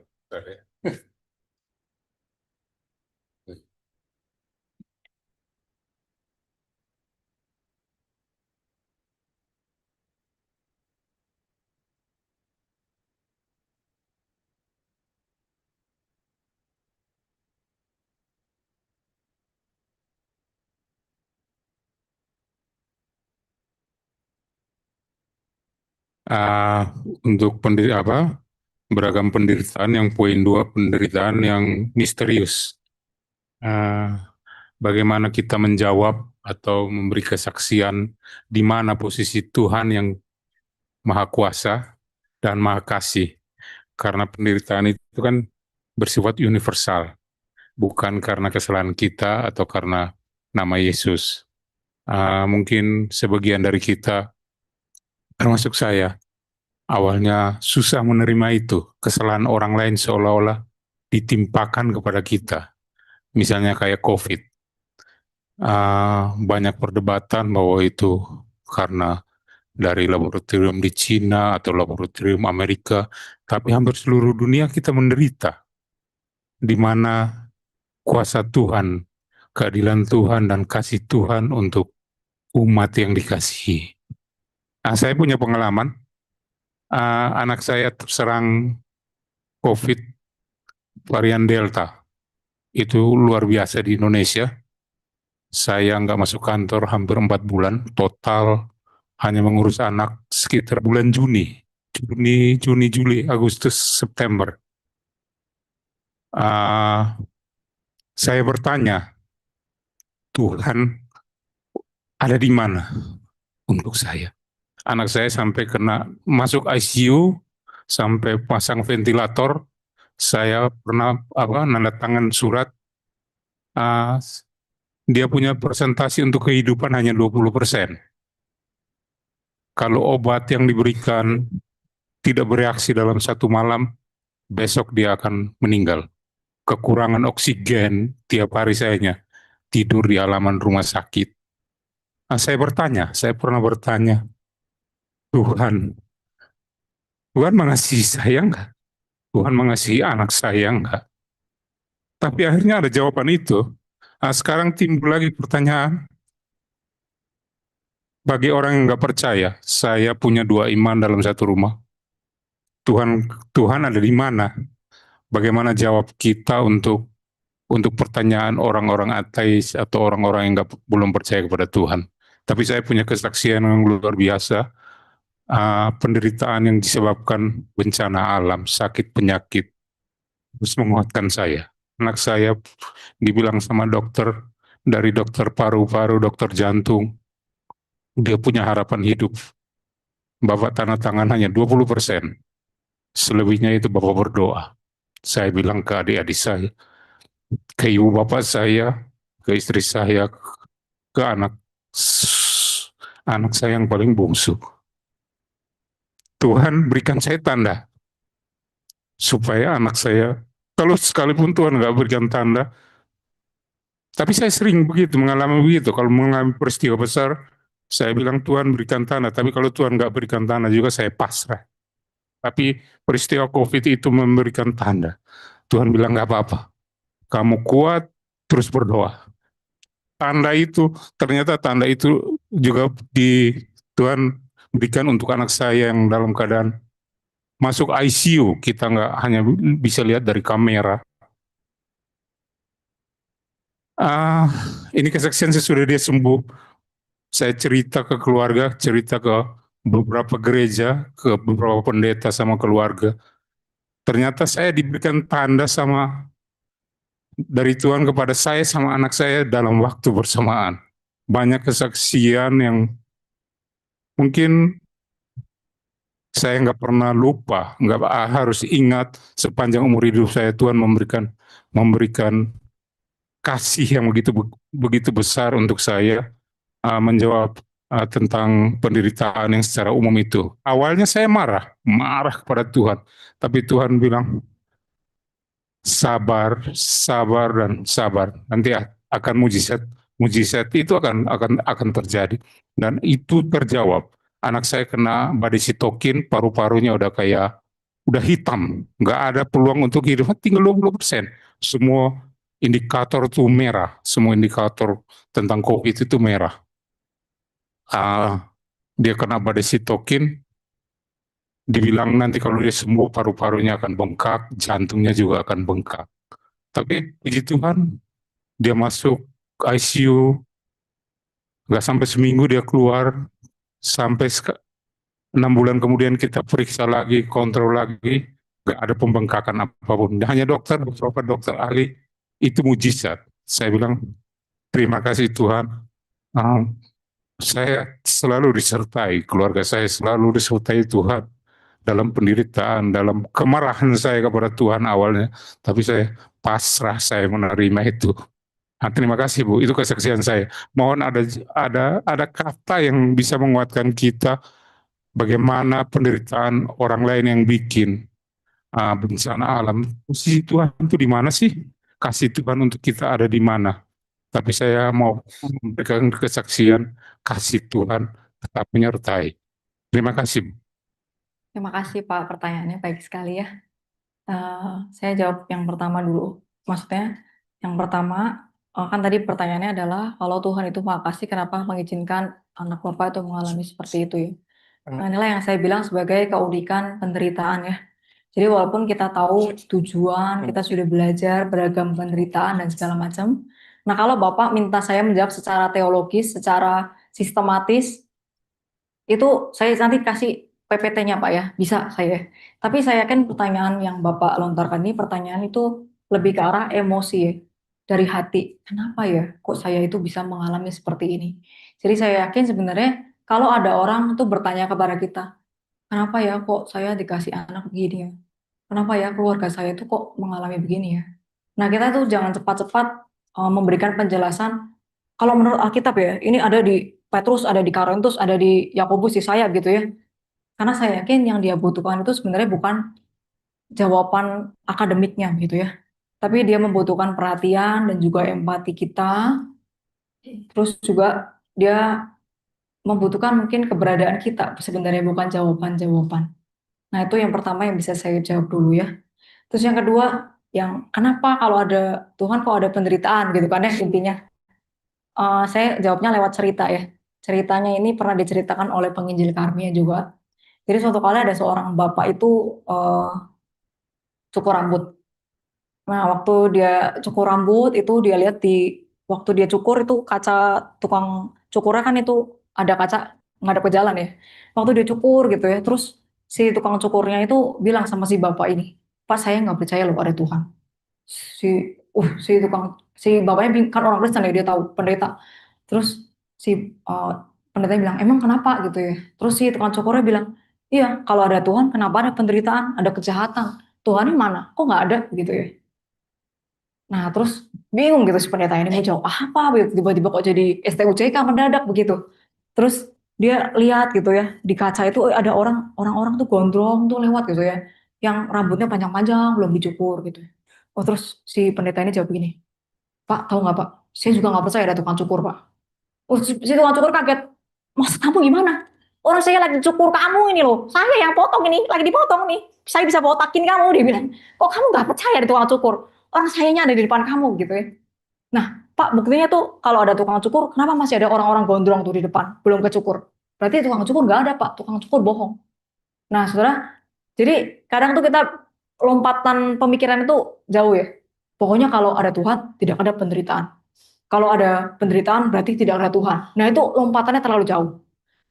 Jadi kalau lewat kisah tukang cukur ini, kok bukan lewat Alkitab ya, lewat kisah tukang cukur ini, kita melihat ya, bahwa keadaan penderitaan itu bukan menandakan ketiadaan Tuhan.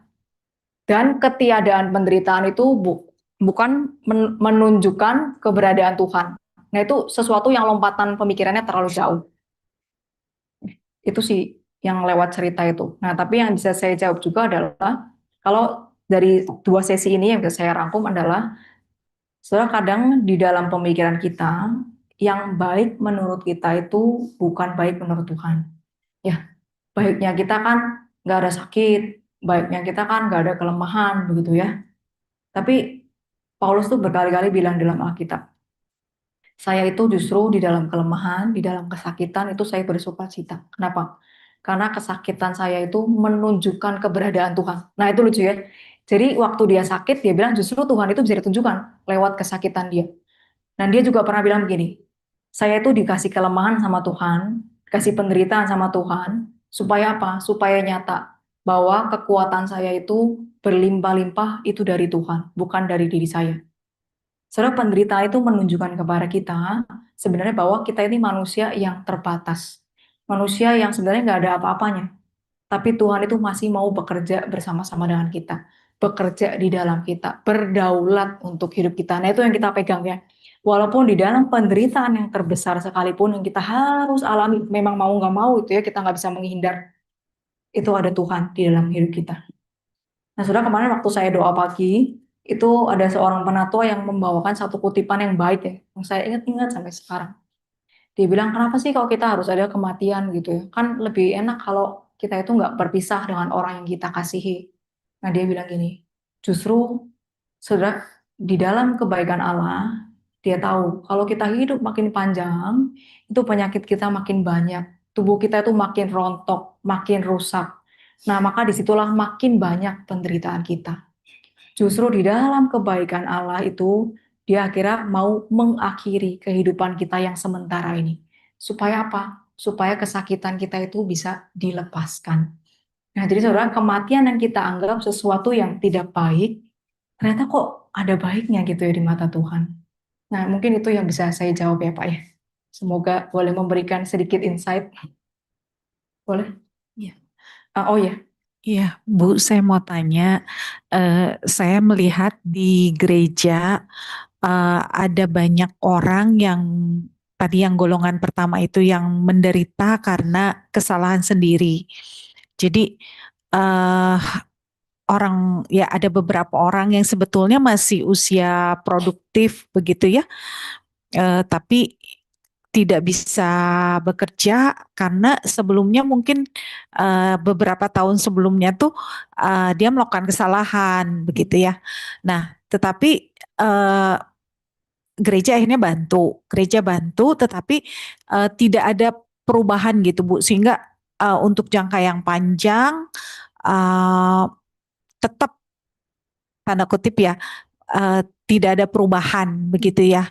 Jadi seperti mengandalkan gereja seperti itu. Kita mendorong untuk orang yang bersangkutan mencari kerja atau melakukan apa saja gitu untuk menghidupi keluarganya, tapi juga ya rasanya sulit gitu ya Bu. Kayak apapun yang dilakukan tuh ya kayak nggak bisa berhasil seperti itu.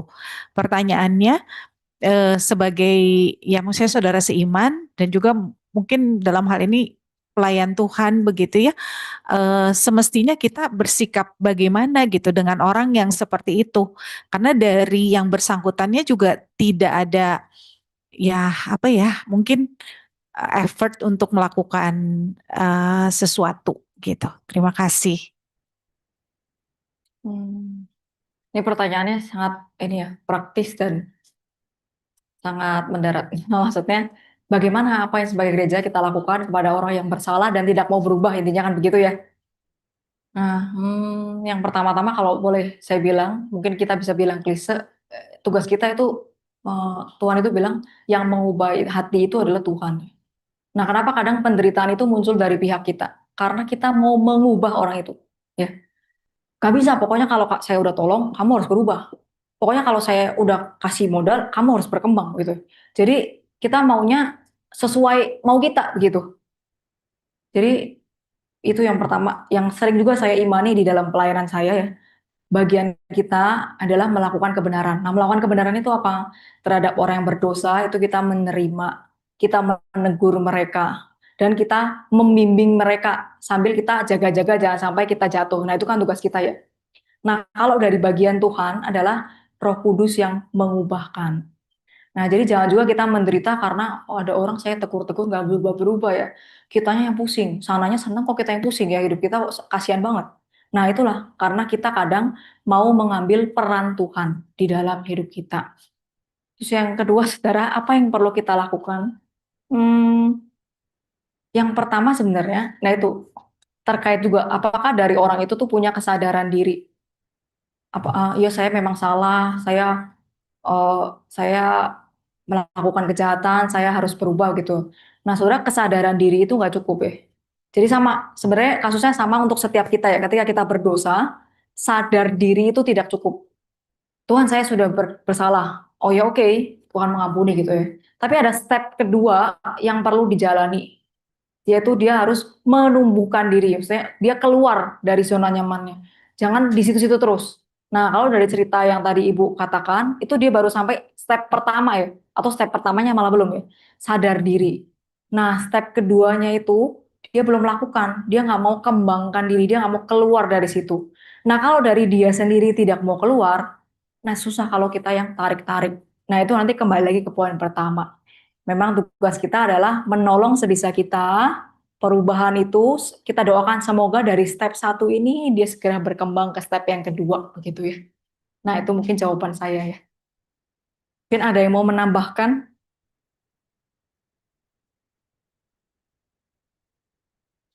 Oh ya, mau ditambahkan oleh Bu Karmia, silakan.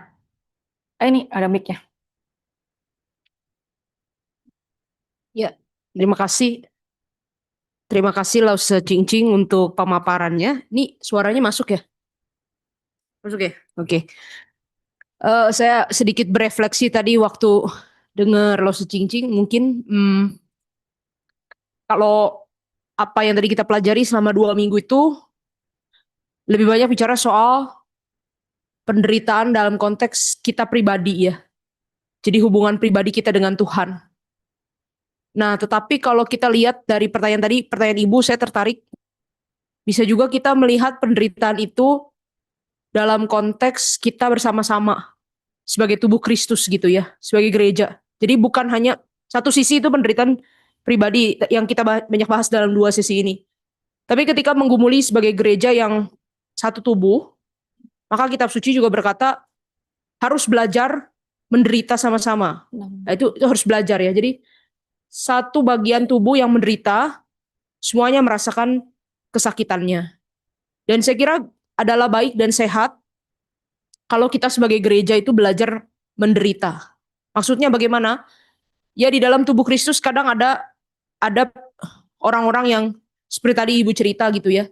Dan bagi saya itu kita latihan untuk menanggung penderitaan bersama-sama. Dan jangan berpikir bahwa, maksudnya begini, dalam refleksi saya pribadi, mungkin kalau sebagai hamba Tuhan sering ngomongin orang yang bermasalah gitu ya. Seperti kayak berpikir, aduh orang ini tuh beban sekali gitu dalam gereja. Kalau ada dia, saya jadi susah gitu. Pelayanan saya susah. Tetapi di waktu tertentu, sayalah yang bisa menjadi beban itu sebenarnya. Buat tubuh Kristus dan buat orang lain. Mungkin ada jemaat yang pernah juga ngomong di dalam doanya, kenapa ya ada Ibu Karmia di gereja ini jadi susah saya itu, bisa jadi gitu. Ada saatnya saya menjadi beban penderitaan gitu. Tapi justru di sini kita belajar satu tubuh,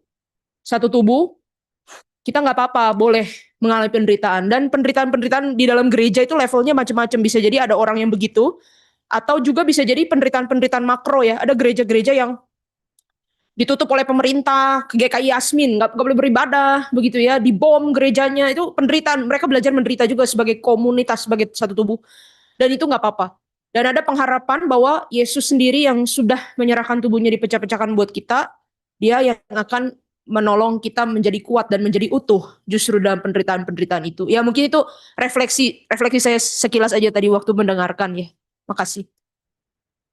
Makasih. Oh boleh, oh ya silakan. Iya, terima kasih. Hanya menambahkan saja dari saya, penderitaan itu jangan kita melihatnya bahwa hanya orang Kristen saja yang menderita.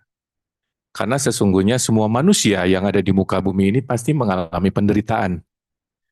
Dan kita harus menyadari bahwa orang Kristen itu tidak ada anti imunnya terhadap penderitaan. Jadi jangan kita berpikir bahwa, waduh, sebagai orang Kristen harus menderita gitu ya. Betul, ada harga yang harus kita bayar sewaktu kita menjadi orang Kristen. Kita diajarkan, diberikan teladan untuk pikul salib. Tapi hati-hati, jangan sampai ketika penderitaan itu muncul kita hadapi, jangan sampai kita diserang oleh iblis tentang penderitaan itu sendiri.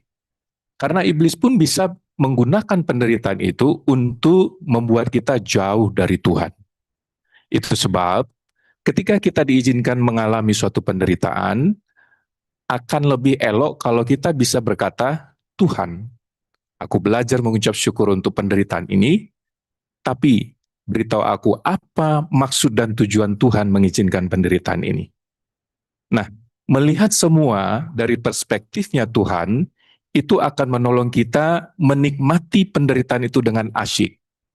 Karena keasyikan kita melihat penderitaan itu bersama dengan Tuhan, itulah yang akan membuat kita bisa memikul salib itu sendiri. Jadi kita perlu menyadari bahwa penderitaan itu tidak saja dialami oleh orang Kristen. Orang di luar Tuhan Yesus pun mengalami penderitaan. Hanya perbedaannya, ketika kita orang Kristen menderita, ketika kita kembali kepada Tuhan, kita masuk surga. Tapi orang-orang di luar Tuhan, mereka belum tentu masuk surga. Jadi Alkitab mengajarkan kepada kita juga mengucap syukur dalam segala hal. Saya pikir itu adalah suatu keasikan kita ketika diizinkan Tuhan untuk menjalani penderitaan. Dan di situ kalau kita lihat tadi di slide itu ya, itu menjadi suatu momen kesaksian bagi orang lain. Karena Alkitab mengajarkan kepada kita juga bahwa hidup kita ini adalah kitab terbuka yang bisa dibaca semua orang.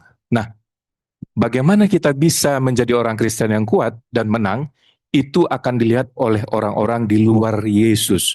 Oh, ternyata orang Kristen itu kuat ya. Oh, ternyata orang Kristen itu hebat ya. Lalu mereka akan bertanya, gimana kamu bisa melewati penderitaan itu? Kuncinya, ada Yesus bersama saya.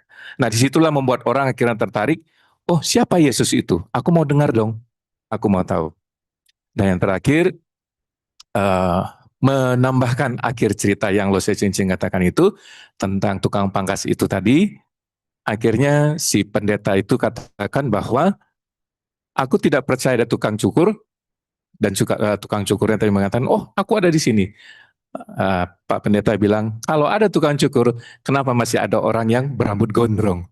Lalu tukang cukur itu katakan, loh dia yang nggak datang sama aku. Lalu pendeta itu katakan, nah disitulah bahwa Tuhan itu ada. Cuma orang-orang itu yang tidak mau datang kepada Tuhan. Nah, ketika kita mengalami penderitaan, maukah kita datang kepada Tuhan? Itu kuncinya. Terima kasih. Tuhan berkati. Ya, terima kasih. Terus, terima kasih udah menambahkan Pak dengan sangat lengkap sekali gitu ya. Tadi ada satu kata yang ini penderitaan itu jadi keasikan kita. Waduh, semoga kita juga bisa ya merasa begitu. Waduh, penderitaan aduh asik sekali. Menderita di dalam Tuhan. Semoga seperti Paulus bilang ya, saya suka di dalam kelemahan, di dalam penderitaan. Waduh, itu luar biasa tingkatannya. Nah, saudara, karena waktu, saya akan membagikan terakhir aja ya, bagaimana kita menghadapi penderitaan sebagai orang Kristen. Supaya ini kita nggak ditutupnya ini nih, kok penderitaan-penderitaan mulu. Nah, harapannya mana? Nah, bagaimana menghadapi penderitaan ini saya singkat jadi hope gitu ya. Hope itu harapan. Hanya itu hold on to God, berharap kepada Allah. OP-nya itu open your heart to lament. Kemudian yang E-nya itu endure with his strength, bertahan dengan kekuatan Allah. Nah, ini 3 hal yang pada waktu menghadapi penderitaan ini kita boleh pegang sama-sama, baik itu menderita secara pribadi atau secara komunal di dalam komunitas ya. Nah, saudara, pada waktu kita membaca kisah si bungsu di Lukas 15, itu waktu dia tahu kesadar akan kesalahan, akan dosanya, kan dia menderita ya, harus makan makanan babi gitu ya. Padahal di rumah Bapak itu banyak makanan, di rumah Bapak itu hidupnya enak. Nah, apa yang si bungsu itu lakukan? Nah, tadi sudah kita dengarkan juga ya tambahannya, ya kita itu lari, si bungsu itu lari pulang ke rumah. Jadi dia nggak pergi jauh begitu ya, dari rumah makin jauh karena aduh saya nggak layak lah untuk pulang, saya pergi aja gitu, cari ke tempat lain, cari bapak lain gitu ya. Nggak, si bungsu itu di dalam penderitaannya itu dia pulang ke rumah. Karena apa? Karena tahu hanya di rumahnya itu ternyata dia dapat sukacita, keberhargaan yang sempurna itu hanya di rumah bapaknya. Nah, itu penggambaran ketika kita mau kembali ke rumah bapak ya, si bungsu itu kita. Nah, sebenarnya waktu kita mengalami penderitaan itu paling gampang itu apa sih? Paling gampang itu kita pertama marah. Yang kedua adalah kita nggak mau baca Alkitab, praktis ya. Yang ketiga adalah kita nggak mau beribadah. Kita berpikir buat apa saya berdoa, buat apa saya beribadah, orang Tuhan aja nggak mendengarkan saya. Orang saya tetap mengalami penderitaan ini. Orang saya juga nggak bertumbuh-bertumbuh gitu ya, atau usaha saya nggak maju-maju gitu ya. Untuk apa saya untuk apa saya bertahan di dalam iman kekristenan ini? Saudara, pada waktu itu di Ibrani, saya ambil dari Ibrani 10 ya. Jemaat-jemaat itu menghadapi penderitaan, mereka menghadapi penganiayaan jemaat. Nah, di penulis Ibrani itu memberikan satu tips atau dua tips ya untuk mereka itu bisa bertahan di dalam penderitaan sebagai komunitas, yaitu saling mendorong di dalam memperhatikan dan mendorong dalam kasih dan pekerjaan baik. Jadi penulis itu mau bilang, waktu kamu menderita itu kadang fokusnya diri sendiri. Tapi jangan lupa, kamu itu punya komunitas, kita sama-sama menderita. Jadi mari kita sama-sama memperhatikan satu dengan yang lain, yang mana yang perlu dibantu, yang mana kita bisa menjadi teman berjalan bersama-sama. Dia bilang, kita mendorong gitu ya. Nah, mendorongnya untuk apa? Nah, itu di ayat selanjutnya dibilang, dorong jangan sampai kamu itu lari dari persekutuan, lari dari ibadah. Kenapa dibilang? Karena dari situ letak kekuatan kamu. Nah, saudara, waktu saya pelayanan di Komisi Wanita, itu saya beberapa kali tuh sering bilang begini, saya bikin pembacaan Alkitab 1 tahun ya. Terus saya bilang kepada mereka begini, tolong waktu baca Alkitab itu jangan merasa saya baca Alkitab karena takut dimarahi lo cincin. Karena saya sungkan, saya harus centang-centang terus saya kasih. Kalau punya saya kosong, nggak enak dong ya. Kelihatan saya nggak baca Alkitab. Nah saya bilang, saudara-saudara, ibu-ibu membaca Alkitab itu bukan untuk saya. Tapi ibu-ibu membaca Alkitab untuk diri sendiri, untuk kekuatan diri sendiri, pegangan diri sendiri, ketekunan diri sendiri, supaya apa? Nah, saudara, dari kita ketekunan membaca firman, ketekunan berdoa, ketekunan beribadah itulah yang menjadi kekuatan kita pada waktu kita membutuhkan. Ya, makanya Ibrani bilang, waktu kamu dalam pergumulan justru jangan pergi. Justru kamu itu butuh komunitas. Justru kamu butuh firman Tuhan. Justru kamu itu butuh berdoa. Nah, tapi memang itu namanya kita manusia, kita butuh bergumul berat gitu ya untuk buka Alkitab. Kalau buka YouTube itu nggak butuh bergumul, tapi kalau buka Alkitab itu bergumulnya luar biasa. Nah, makanya dibilang kita mengalahkan kedagingan kita itu di situ. Saya tuh sebenarnya bisa nonton di YouTube. Saya tuh sebenarnya bisa nggak baca Alkitab, nggak bisa nggak pergi ke gereja waktu saya itu lagi pening, lagi banyak masalah. Tapi saya mau mengalahkan kedagingan saya. Tuhan bantu saya kalahkan kedagingan saya, supaya di dalam kelemahan saya tetap punya kerinduan baca firman. Saya punya kerinduan untuk datang ibadah. Saya punya kerinduan berkomunitas. Saya punya kerinduannya tuh untuk lari kepada Allah, bukan lari dari Allah. Nah, saudara, itulah yang dinamakan ketekunan. Jadi, kalau kita baca Alkitab, berdoa itu jangan tunggu nanti waktu kita menderita. Dari sekarang, saudara, kita giat belajar, kita giat baca firman, kita giat berdoa. Untuk apa? Untuk jadi pegangan kita waktu kita membutuhkan nanti. Nah, itu yang pertama, saudara ya. Ketekunan kita dalam berdoa, beribadah, dan juga membaca Alkitab.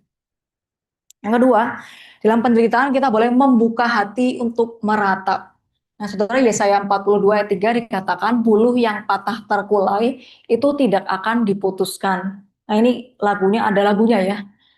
Nah, patah terkulai di ayat 4, di pasal 42 ayat 3 ini, itu memar, bahasa Indonesianya ya, memar. Nah, saudara pernah memar? Kalau memar itu kan nggak ada lukanya ya di depan ya, masih halus kulitnya ya. Tapi yang rusak mananya? Dalamnya ya. Nah, dia bilang kita itu seperti kalau lagi dalam penderitaan itu seperti buluh yang patah terkulai. Buluh itu gandum, tangkai gandum ya. Patah terkulai itu berarti putus, tapi nggak sampai putus. Gimana? Jadi bisa goyang-goyang, tapi nggak putus gitu ya. Nah, kalau sudah goyang-goyang gitu, tapi nggak putus kan nggak bisa berbuah ya. Nggak bisa, sorry, nggak bisa menghasilkan gandum lagi kalau udah patah ya. Jadinya bisanya apa? Jadi buang gitu. Nah, tapi menarik sekali di ayat ini di 42 dikatakan pasal 42 ayat 3 Allah itu tidak membiarkan buluh yang udah patah, terkulai, yang tinggal dicabut aja itu patah benar-benar sepatah-patahnya sampai tidak menghasilkan. Tapi dia bilang dia bisa memulihkan yang patah, memulihkan yang memar. Jadi kita lihat ya di banyak bagian Alkitab juga kita melihat bagaimana Yesus itu banyak berurusan dengan orang-orang yang sakit hati, sakit fisik, terus juga sakit-sakit yang lain begitu ya di dalam pergumulan. Nah, dia banyak berurusan. Kenapa? Karena dia mau menunjukkan kamu itu walaupun lemah, kamu itu walaupun terbatas, walaupun sakit, itu tidak membuat Tuhan itu tidak mengasihi kamu, tidak membuat Tuhan itu lepas tangan dari kamu. Tapi di dalam terkulainya kamu itu Tuhan masih bisa tegakkan. Nah, saudara, gereja atau kita gitu ya, kita jarang sekali memberikan tempat yang nyaman untuk orang-orang itu bisa terbuka, bisa nangis, bisa curhat tanpa perlu dihakimi. Maksudnya gini, kalau ada orang datang kepada kita, saya lagi bergumul, ini gimana pekerjaan saya, segala macam, maka biasanya respon kita apa? Ya sabar ya, Tuhan pasti punya rencana gitu ya. Atau ada orang lagi sakit gitu ya, lagi misalkan lagi berobat, pengobatannya cukup panjang gitu, bilang, kamu yang kuat ya, Tuhan itu ada mau dimuliakan lewat hidup kamu gitu. Nah, jadi kita itu cepat sekali untuk menyuruh orang jangan jangan sedih, jangan marah, jangan takut, jangan putus asa gitu ya. Harus apa? Harus selalu langsung ingat Tuhan, nggak boleh menangis gitu ya. Nah, Paulus pun di dalam penderitaannya itu di 1 Korintus dia bilang dia banyak sekali didera, dicobai melebihi kekuatan dia gitu ya. Terus dia juga sampai menangis gitu ya, takut juga ada perasaan-perasaan itu. Dia datang kepada Allah. Nah, dia datangnya nggak dengan Tuhan ini aku mengalami penderitaan nih, tapi ya oke lah, aku tahu Tuhan pasti nanti akan menyelamatkan saya gitu ya. Enggak, dia datang dengan kelemahannya dia. Dia sadar nggak apa-apa loh untuk datang kepada Tuhan dengan kelemahan kita, di dalam kesedihan kita, di dalam penderitaan kita, dan Tuhan itu nggak menjudge. Misalkan di Mazmur pasal 88, kalau kita baca, nanti kita boleh baca di rumah ya. Mazmur pasal 88 itu adalah Mazmur yang sepertinya tidak ada pengharapan. Dibilang saya tuh banyak dikejar-kejar, saya banyak penderitaan, segala macam. Nah kan kita berharapnya kalau Mazmur itu awalnya jelek, terus nanti ada klimaksnya tuh naik, berharap kepada Tuhan gitu ya. Kayak Mazmur 42, berharap kepada Tuhan. Wah, nah tapi di Mazmur 88, itu nggak ada, saudara-saudara. Di Mazmur itu murni semuanya keluhan, semuanya kesakitan, penderitaan, begitu ya. Dan dia penulisnya tuh Heman namanya, itu nggak cepat-cepat untuk pokoknya hatinya tuh harus cepat berbaliknya, cepat nggak boleh sedihnya, cepat nggak boleh nangisnya gitu, nggak. Dia terima, oke, saya orang Kristen, saya punya Allah, tapi Allah saya juga adalah Allah yang terbuka terhadap keluh kesah saya. Allah saya juga adalah Allah yang terbuka terhadap tangisan saya, terhadap kemarahan saya. Nah, itulah kenapa saudara di dalam kemarahan, keputusasaan kita pun, itu kita masih boleh datang kepada Allah. Karena Allah itu menghargai keseluruhan perasaan kita. Dan kita juga jangan cepat-cepat. Kalau ada orang patah terkulai, jangan cepat-cepat kita mau lem dia begitu ya, untuk tegakkan dia. Tapi dia perlu, kadang mungkin perlu disayang-sayang dulu, dikasih waktu, kita beri dia empati, beri dia makan kalau dia membutuhkan begitu ya. Nah, dari situlah kemudian dia punya kekuatannya kembali. Yang terakhir, saudara, yaitu kita bertahan dengan kekuatan Allah. Nah, ini tadi kita sudah sempat singgung ya, bahwa kalau menurut kekuatan Paulus, dia bilang dia itu mungkin nggak kuat untuk hadapi penderitaan, nggak kuat gitu untuk dia hadapi pencobaan itu. Tapi dia tahu dia menghadapinya bersama-sama dengan Allah. Kekuatan yang dia punya itu adalah kekuatan Allah, bukan kekuatan sendiri. Nah, saudara, penderitaan itu menyingkapkan kepada kita bahwa kita memang nggak punya kemampuan apa-apa selain di luar daripada Tuhan. Kita itu adalah buluh yang gampang patah, sumbu yang gampang pudar. Nah, siapa yang menyalakan, siapa yang menegakkan kita, yaitu Allah sendiri. Saudara, satu perkataan dari John Newton, Newton tuh dia pernah bilang gini, segala sesuatu yang Allah berikan itu adalah hal yang kita butuhkan. Segala sesuatu yang tidak dia berikan berarti memang kita tidak membutuhkannya. Nah, kalau dari sini maka kita bisa tahu bahwa kita itu sudah menerima apa yang kita butuhkan sekarang. Itu bukan hanya soal materi ya, tapi soal komunitas misalkan, pertumbuhan, soal rekan-rekan yang mengasihi, keluarga. Jadi saudara, apa yang kita terima sekarang, itu berarti Tuhan tahu itu kita butuhkan. Yang tidak atau belum kita terima, itu berarti Tuhan tahu itu kita nggak butuh sebenarnya. Cuma kita pengen aja, pengen sesuai kehendak kita. Nah saudara, ini juga yang termasuknya di dalamnya adalah penderitaan. Kalau Tuhan merasa itu butuh buat kita, maka Tuhan itu izinkan. Dan kalau Tuhan merasa nggak butuh deh kayaknya, Tuhan nggak akan izinkan itu terjadi. Nah, ini 3 ini ya bagaimana kita menghadapi sebagai orang Kristen berharap kepada Allah, membuka hati untuk meratap dan bertahan dengan kekuatan Allah. Saudara, ini dari saya, apakah dari saudara-saudara ada yang mau menambahkan sedikit sebelum kita menutup dua sesi ini? Iya, mari Pak. Terima kasih Bu. Apakah salah Bu ya kalau saya menanggapi bahwa penderitaan di dunia ini adalah sebuah kompetisi? Contoh, yang miskin, dia menderita karena ada orang kaya. Dia merasakan kemiskinannya karena ada perbandingan dia dengan orang yang kaya. Yang sakit, dia merasakan dia menderita karena banyak orang yang sehat. Dia tidak bisa seperti orang yang sehat melakukan apa yang dilakukan oleh orang yang sehat. Ini secara umum gitu Bu ya untuk dunia ini. Tetapi kalau orang Kristen maksud saya, kalau penderitaan itu sebenarnya kalau kita jauh dari Tuhan. Kalau manusia itu menolak kasih Tuhan.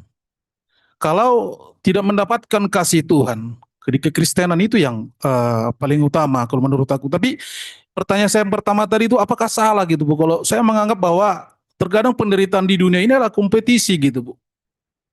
Yang bodoh mau sungguh-sungguh sekolah pintar supaya pintar untuk mengejar orang yang pintar gitu supaya dia tidak menderita di masa-masa depannya gitu Bu.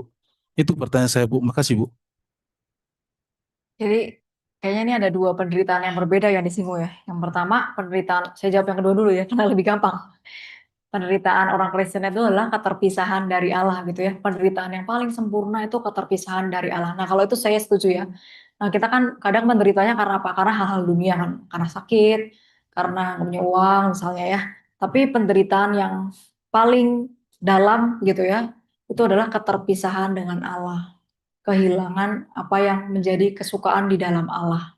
Nah memang kalau itu yang menjadi penderitaan, nah itu tepat ya, penderitaan sebagai orang Kristen. Yang kedua, apakah penderitaan itu terjadi karena kita itu gara-gara mau kompetisi sama orang lain gitu, makanya kita menderita. Coba kalau kita nggak kompetisi, nggak melihat orang lain, pasti kita nggak menderita gitu ya. Hmm, jawabannya kalau dari saya begini, kita seperti apa sih manusia yang sempurna? Maksudnya yang utuh. Kan kita tahu punya dua mata, punya satu hidung, punya satu mulut gitu ya, punya 5 jari, sorry, punya 10 jari tangan, 10 jari kaki begitu ya. Nah itu kan kita tahu itu standar sempurnanya kan seperti itu. Dan itu memang baik diciptakan oleh Allah itu kan baik. Nah apakah kemudian kalau orang itu punya 4 jari atau punya 3 jari, kita nggak boleh bilang, oh itu kurang sempurna gitu. Apa nggak boleh bilang begitu? Boleh kan deh? Kan kita tahu nih sempurnanya standarnya itu.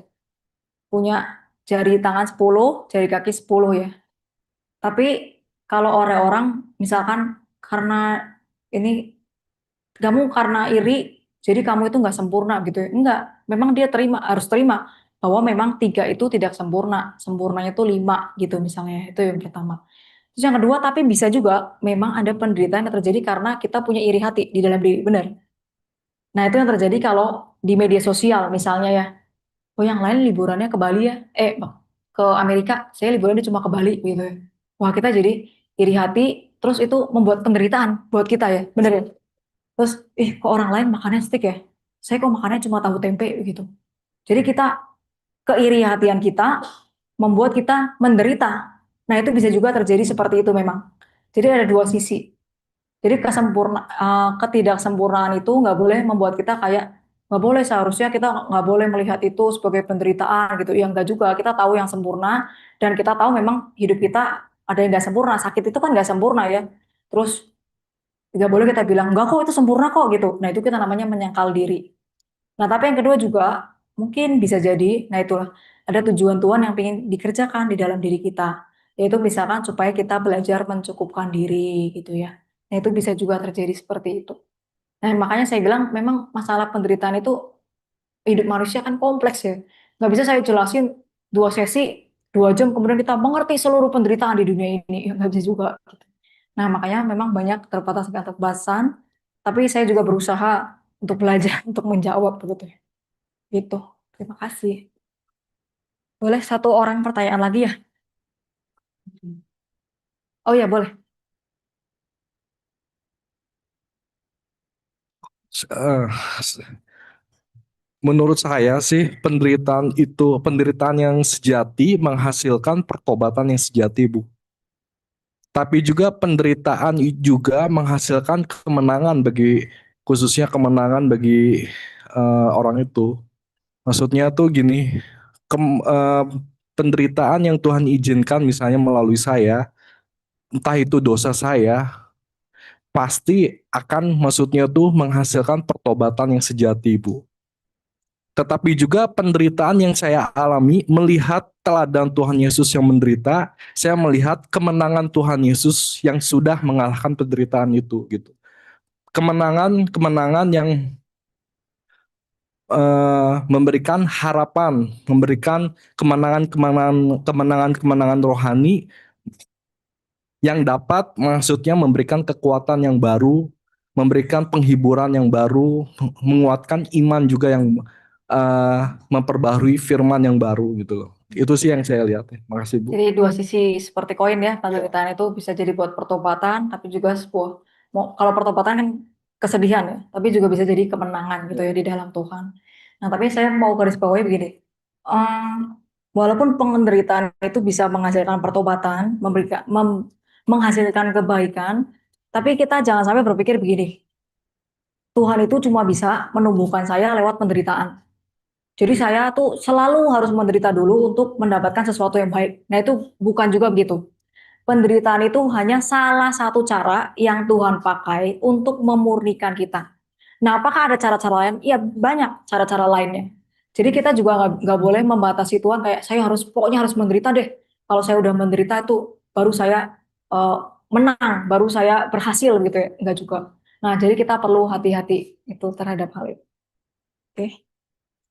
Terima kasih kepada Bapak Ibu untuk sesi hari ini dan juga dari tanggal berapa kemarin? Tanggal 10 kemarin ya. Untuk nanti PPT-nya saya akan kirim di grup.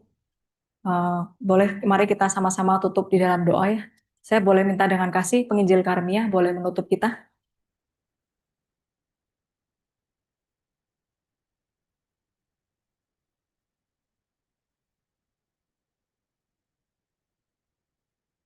Mari kita berdoa. Bapa di surga, kami bersyukur buat kasih-Mu dan kebaikan-Mu dalam hidup kami.